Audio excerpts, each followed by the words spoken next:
আসসালামু আলাইকুম। মজার একটা স্পাইসি চিকেন স্ট্রিপ কারি শেয়ার করমু।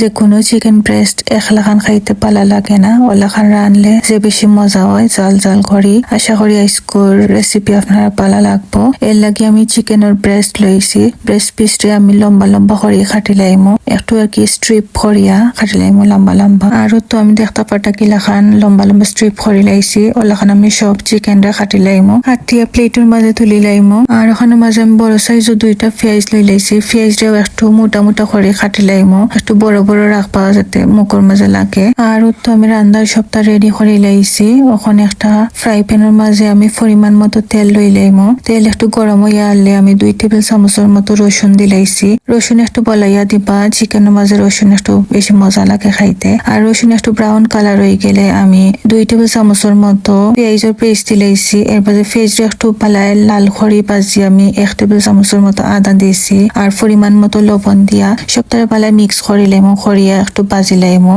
আর তো বালায় বাজা হয়ে গেলে আমি আগটাকে খাটিয়া রাখা সব চিকেনের স্ট্রিপ দিলাইমু, দিয়া মশলার লগে পালায় মিক্স করি লাইমু। আর ওলাখান মশলার লগে চিকেন স্ট্রিপরে পালায় বাজলে সুন্দর একটা গ্রান বাড়াইবো। আর তো একটু বাজা হয়ে গেলে আমি সব গুঁড়া মশলা দিলাইমু। হলুদের গুঁড়া আমি 1.5 চামচ দিছি, মরিচের গুঁড়া 2 টেবিল চামচ পরিমাণ দিছি। চাল যতখান খাইবা ওটা আন্দাজ অনুযায়ী দিলাইবা। ধনিয়ার গুঁড়া আমি 1 টেবিল চামচ দিছি। আর জিরার গুঁড়া 1 টেবিল চামচ দিছি। পাঁচফোড়ন 1 চামচ দিছি। গরম মশলার গুঁড়া 1/2 চামচ দিছি। দিয়া সবটারে পালায় মিক্স করি লাইমু, করিয়া একটু বাজা বাজা করি লাইমু মশলার লগে। 1 চামচের মতো থাইম দিলাইছি, এটা অপশনাল, আপনারা চাইলেও দিতে পারবা, না দিলেও কিছু নাই। আর তো মশলার লগে পালায় বাজিয়া যে দেখবা মশলা থাকি তেল বাড়াইছে, এটা আমি 1 টেবিল চামচের মতো আচার দিলাইমু। আর 1 চামচের মতো মিষ্টার নাগা দিমু। আপনারা যে কোনো আচার দিলাইবা, দিয়া সবটারে পালায় মিক্স করিয়া 5 মিনিটর লাগিয়ে আমি করিয়া দিলাইমু। 5 মিনিট পরে আবার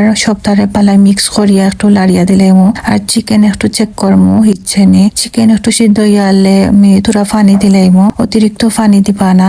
আর তখন লবণ চেক করিয়া আবার আমি 10 মিনিটর লাগি করিয়া দিলাইছি। 10 মিনিট পরে আমি ঢাকনা খুলিয়া আবার সবটারে একটু লাড়িয়া সারিয়া দিলাইমু। এর বাদে আগ থেকে খাটিয়া রাখা সব পেঁয়াজ দিলাইমু। পেঁয়াজ একটু বলাইয়া দিবা, ওটার মাঝে মজা লাগে খাইতে। আর তো মশলার লগে সবটা পালায় মিক্স করিয়া একটু সময় আমি বাজি লাইমু, যতক্ষণ ধরে পেঁয়াজ একটু সফট হইছে না। আর একটু বুনা বুনা হইলে আমি নামাই দিমু। আর ও তো দেখতে পারডা আমি কিলাখান চিকেন রাখছি, অতিরিক্ত পানি টানাইবা না, একটু ড্রাই হয়ে যাব। আর ওলাখান জুসি জুসি থাকতে থাকতে আমি কাঁচামরিচ দিলাইছি খাটিয়া রাখা, আর পেশাইয়া বাকর পাতা দিলাইমু, দিয়া নামাই দিমু। আমরা স্পাইসি চিকেন স্ট্রিপ হয়ে গেছে। ওলাখান বানাইয়া দেখবা যে বেশি মজা হয়। যে কোনো ভাতের লগে বা ফ্রাইড রাইসের লগে ওলাখান খাইতে যে বেশি মজা লাগে। আশা করি আজকের রেসিপি আপনার ভালো লাগছে। রেসিপি ভালো লাগলে কমেন্ট অবশ্যই জানাইবা। সবাই ভালো থাকবা। আসসালামু আলাইকুম, জাজাকাল্লাহু খাইর।